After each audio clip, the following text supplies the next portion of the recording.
मैं हूं पल्लवी नागपाल, जेरत प्रोफेसर, बड़ा गुरुकुल। क्या आप अपने बिजनेस को आगे बढ़ाना चाहते हैं? क्या आप फ्रेंचाइजी लेने की सोच रहे हैं या फ्रेंचाइजर के तौर पर अपनी फ्रेंचाइज देना चाहते हैं? तो फ्रेंचाइजिंग का संपूर्ण ज्ञान आपकी सारी की सारी कंफ्यूजन्स को दूर करने के लिए ही बनाया गया है।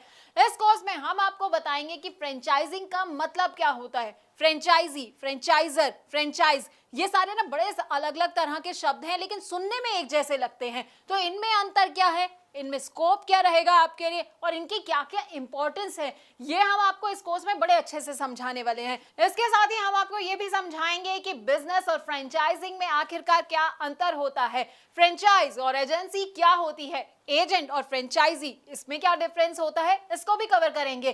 फ्रेंचाइज बिजनेस से फ्रेंचाइजी और फ्रेंचाइजर को आखिरकार क्या क्या फायदे होते हैं और उससे जुड़े क्या क्या रिस्क होते हैं। अरे भाई, फायदे जान रहे हैं तो रिस्क के बारे में भी तो जानना बड़ा जरूरी हो जाता है, तो हम आपको ये भी समझाएंगे। अब अलग अलग तरह के ना फ्रेंचाइज मॉडल होते हैं जो कि लोगों को पता नहीं होते हैं, तो आपके लिए कौन सा मॉडल सही रहने वाला है, फोको, फोफो, कोको, कोफो, अब इन सब के बारे में भी हम आपको बताएंगे। हम इनके फायदे तो आपको बताएंगे, साथ ही साथ ना इनके नुकसान भी आपको बताएंगे। अब सही फ्रेंचाइज बिजनेस चूज करते वक्त किन किन बातों का आपको ख्याल रखना चाहिए और फ्रेंचाइज बिजनेस से जुड़े कौन कौन से लीगल इश्यूज होते हैं, इसकी पूरी जानकारी भी हम आपको देंगे।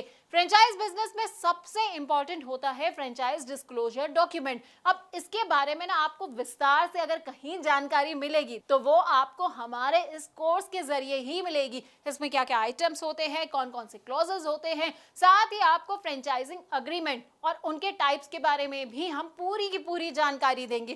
देखिए, फ्रेंचाइज बिजनेस को इवैल्यूएट करने का ना एक अलग क्राइटेरिया होता है, तो वो क्राइटेरिया क्या होता है ये हम आपको बताने वाले हैं।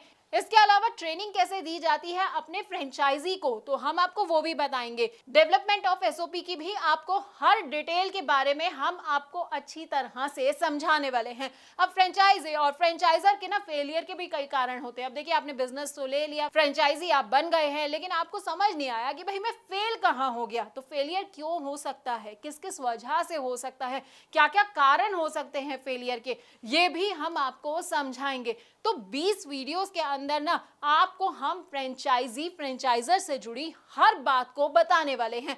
अब आप ये सोच रहे होंगे कि भाई इसको करने से मेरा क्या फायदा होगा, ये सब मेरे लिए जानना क्यों जरूरी है। तो देखिए, अगर आप चाहते हैं मुनाफा कमाना और अपने बिजनेस में सक्सेस हासिल करना, तो बस आपको क्या करना है, आपको इस कोर्स को बहुत ध्यान से देखना है। इससे आप फ्रेंचाइजिंग में फेलियर से खुद को बचा पाएंगे और बहुत आगे बढ़ पाएंगे।